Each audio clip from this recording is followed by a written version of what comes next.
Audio Jungle.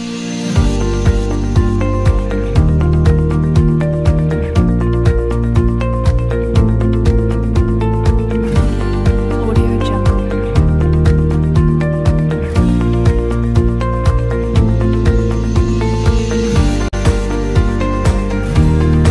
Audio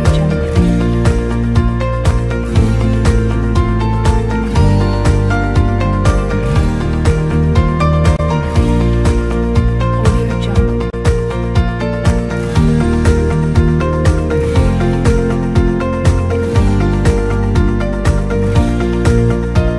Audio Jungle.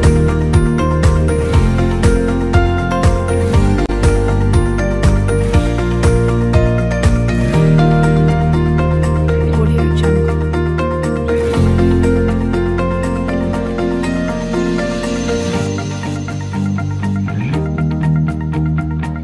Audio Jungle.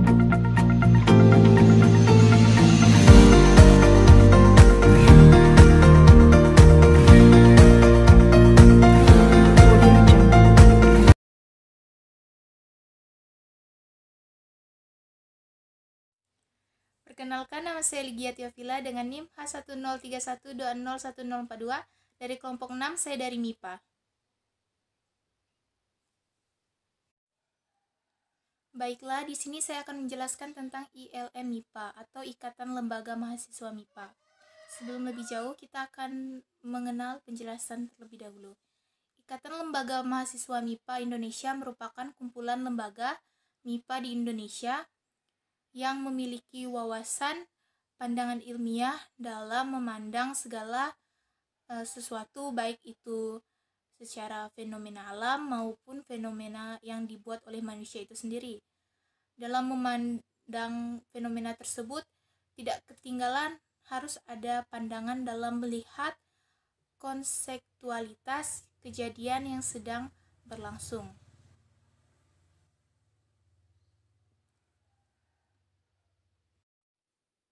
Baiklah, ILM MIPA ini dikukuhkan dan disahkan pembentukannya tepatnya pada tanggal 16 April tahun 2002 di Unima atau Universitas Negeri Mando untuk jangka waktu yang tidak ditentukan. Yang didasarkan ILM MIPA ini didasarkan pada Pancasila dan Undang-Undang Dasar 1945. Demi mencapai tujuan, 3 hal yang harus dipahami adalah: 1. Menjalin hubungan dan mewadahi kerjasama antara lembaga mahasiswa MIPA di seluruh Indonesia. Yang kedua adalah menjalin kerjasama individu, lembaga, atau instansi baik pemerintah maupun swasta di tingkat nasional maupun internasional. Yang ketiga adalah bergerak di bidang political science, mengkaji isu, permasalahan, dan juga memberikan solusi dalam dunia sains, baik regional, nasional, maupun internasional.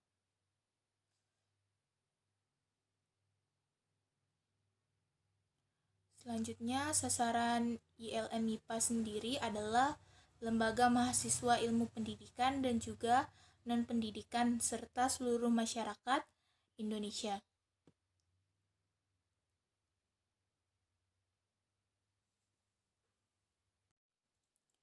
Kekuasaan tertinggi ILM MIPA Indonesia berada pada Musyawarah Nasional.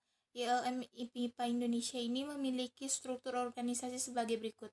Yang pertama ada Dewan Kehormatan, yang kedua ada Majelis Pertimbangan, Pengurus, yang ketiga ada... Assalamualaikum warahmatullahi wabarakatuh. Perkenalkan, nama saya Jasmita dengan NIM H1031201017 kelompok 6. Saya dari MIPA. Sebelumnya saya akan menyampaikan definisi dari organisasi. Organisasi adalah kerja sama sejumlah orang yang terikat dalam hubungan formal dalam rangka untuk mencapai tujuan yang telah ditentukan. Di dalam organisasi terdapat pengkader dan juga kader.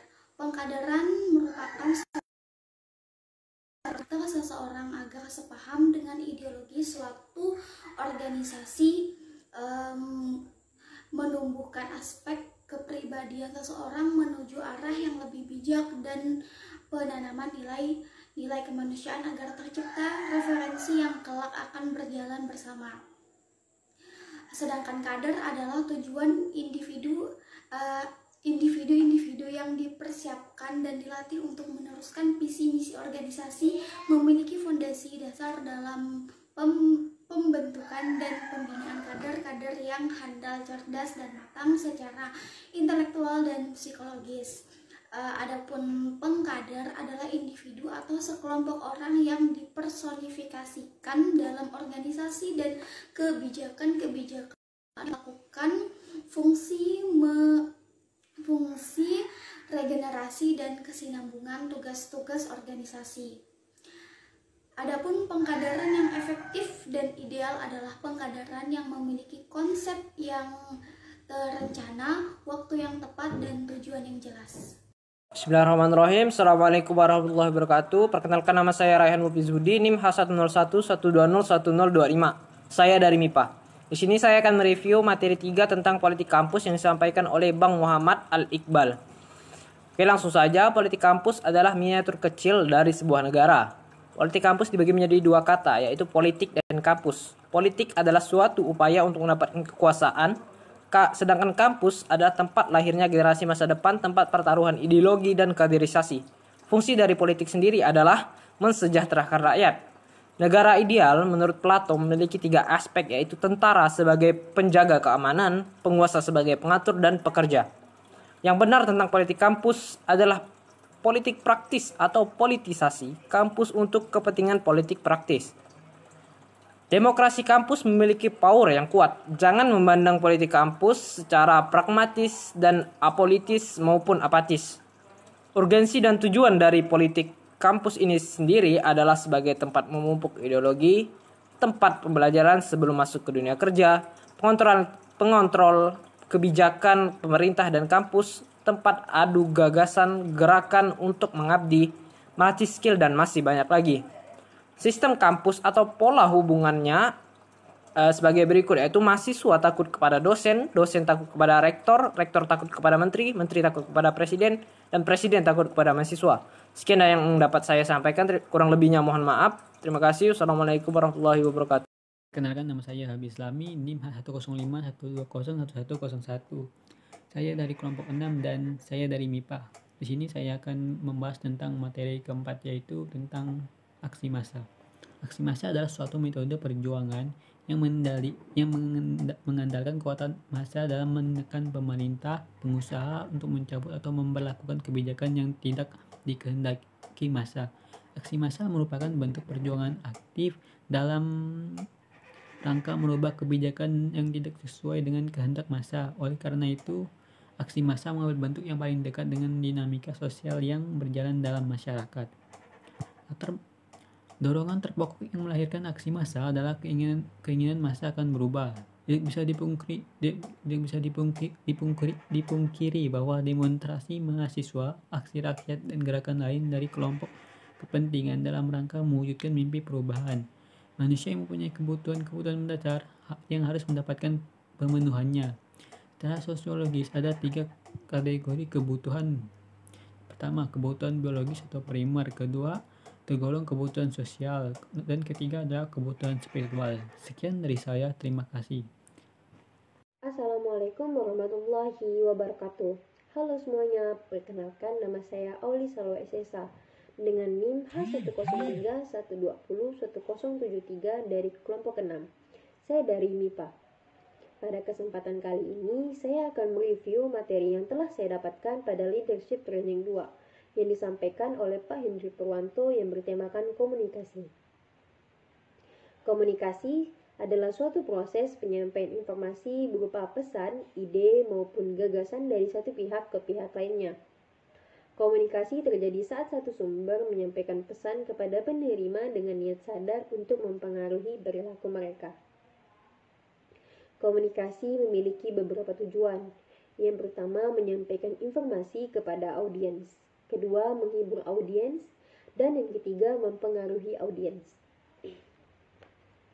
Dapat dilihat dari tujuan komunikasi memiliki beberapa manfaat yang berupa 1. Mengurangi ketidaktahuan. 2. Memperbaiki hubungan. 3. Memahami permasalahan. Dan yang keempat, menyelesaikan masalah. Komunikasi juga terbagi dalam beberapa jenis. Yang pertama adalah pasif atau submisif, yang dimana hak kepentingan dan perasaan orang lain lebih penting daripada hak kepentingan dan perasaan diri sendiri. Kedua ada asertif, yang dimana hak kepentingan perasaan orang lain sama pentingnya dengan hak kepentingan perasaan diri sendiri. Yang ketiga ada agresif, yang dimana lebih mementingkan hak, kepentingan, dan perasaan diri sendiri dibandingkan orang lain. Dalam komunikasi ada suatu hal yang dapat dicontoh dalam berkomunikasi, yaitu adalah public speaking.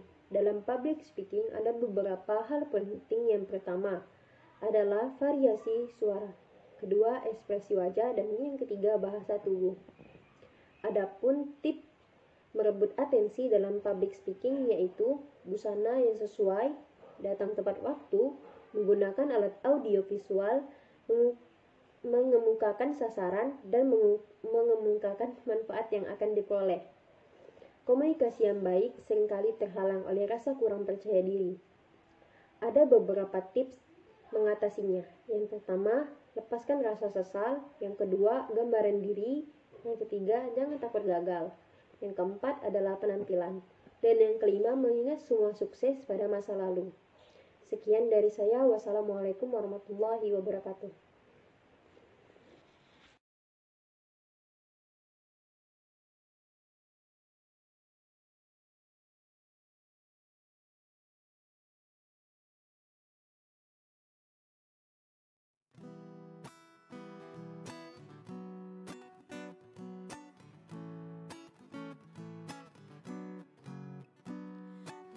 Tani mahasiswa rakyat miskin kota bersatu padu rebut demokrasi, gegap gempita dalam satu suara demi tugas suci yang mulia. Hari-hari esok adalah milik kita, terciptanya masyarakat sejahtera, terbentuknya tatanan masyarakat Indonesia baru tanpa orba. Marilah kawan, mari kita kabarkan, di tangan kita tergenggam marah bangsa. Marilah kawan, mari kita nyanyikan sebuah lagu tentang pembebasan di bawah kuasa tirani. Ku susuri garis jalan ini, berjuta kali turun aksi, bagiku satu langkah pasti, bagiku satu langkah pasti.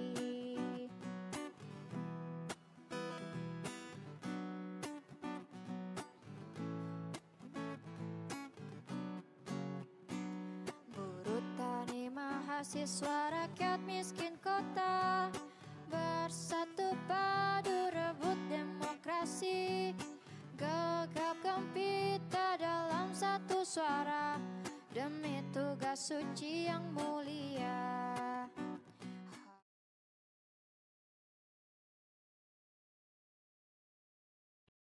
Perkenalkan, nama saya Rahmat Ali Akbar, NIM H1051201028 dari kelompok 6. Saya dari MIPA. Baiklah, saya akan menanggapi tentang video yang kami pilih. Menurut saya, aksi demo tersebut dilakukan dengan tujuan penolakan Undang-Undang Omnibus Law yang merugikan masyarakat, wanita, dan buruh, tetapi menguntungkan para pengusaha yang menurut saya sangat tidak adil bagi seluruh rakyat Indonesia. Lalu kejadian di aksi demo tersebut ada yang bagus dan yang tidak. Yang bagus yaitu tidak rusuh dan menggunakan bernegosiasi dengan para politisi atau penyanyi. Tapi ada yang kurang bagus karena demo tersebut jadi rusuh dan merusak fasilitas umum dan lempar batu, dan polisi pun melemparkan gas air mata yang dapat melukai para demo, dan para siswa batu yang dapat melukai pihak polisi.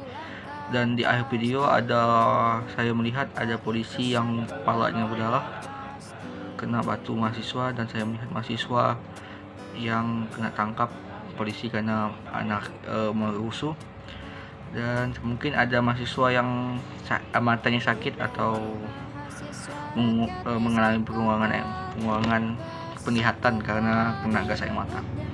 Baik, itu dari pendapat saya. Sekian, terima kasih. Assalamualaikum warahmatullahi wabarakatuh. Perkenalkan, nama saya Elin Dwi Susanti dengan NIM H10121201019. Saya dari kelompok 6, saya dari MIPA. Omnibus Law Cipta Kerja disahkan pada Senin 5 Oktober 2020.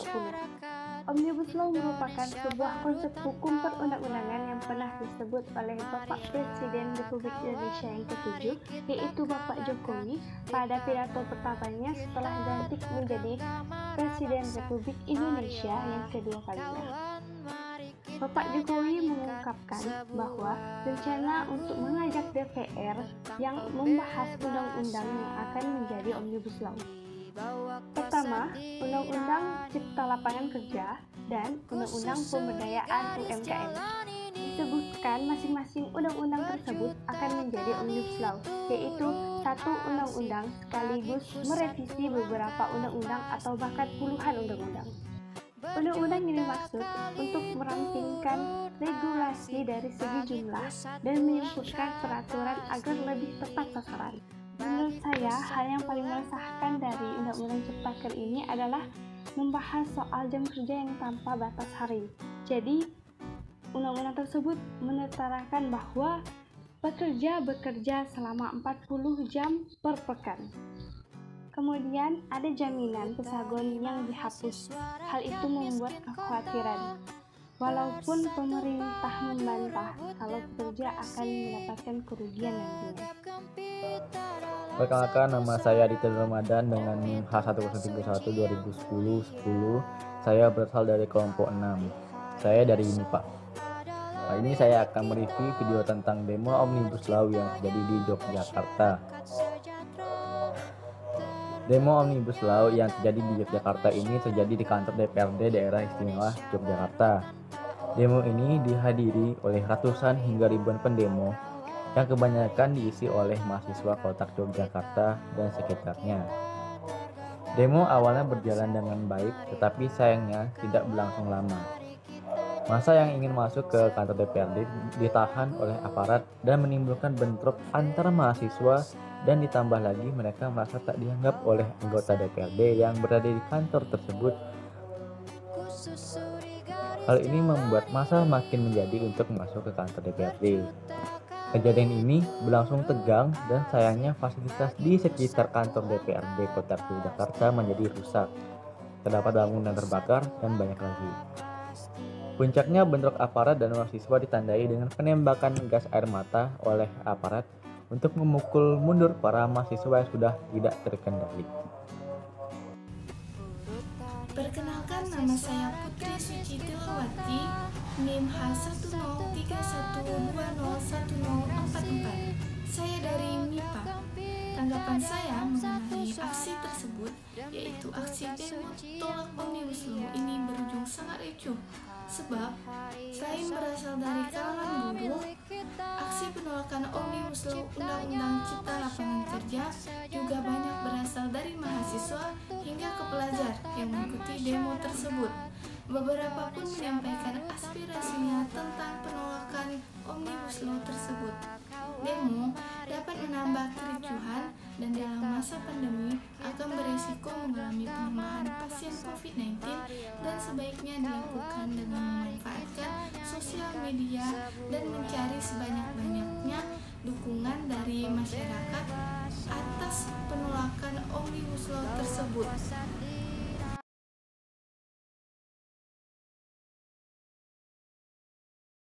Halo teman-teman, nama saya Habis Lami dengan NIM H105-1201101.